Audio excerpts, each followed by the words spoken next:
இன்றைய இதமான காலை தென்றலில் அனைத்து அன்பு உள்ளங்களுக்கும் என் இனிய காலை வணக்கம். இன்று ஒரு குறள், அதிகாரம் 33, கொல்லாமை.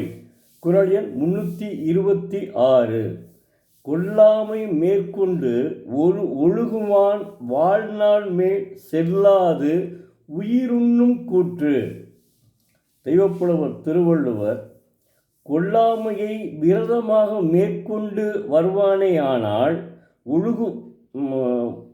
ஒரு கொல்லாமையை நோன்பாக கொண்டு ஒழுகுவானது வாழ்நாள் மேல் உயிரினை உண்ணுகின்ற கூற்றுவன் செல்ல மாட்டான் என்கிறார்.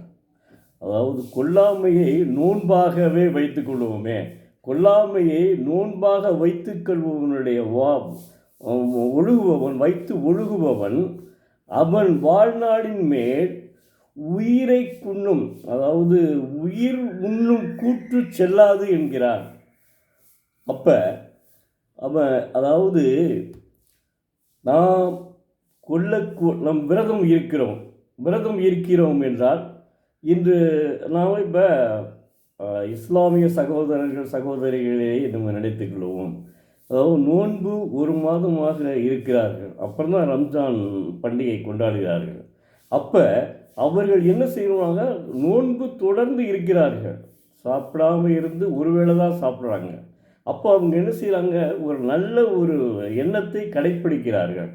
அது மாதிரி இவன் நான் யாரையும் எந்த உயிர்களையும் கொல்ல மாட்டேன் என்று நோன்பு இருந்தால் அவன் மேல் வாழ்நாள் முழுவதுமே அவன் மீது, அதாவது உயிர் உண்ணும் கூற்று செல்லாது என்கிறார். உயிர் உண்ணும் கூற்று செல்லாது என்கிறார்னா என்ன, அவன் வாழ்நாளில் அவன் உயிருக்காக அச்சப்பட தேவையில்லை.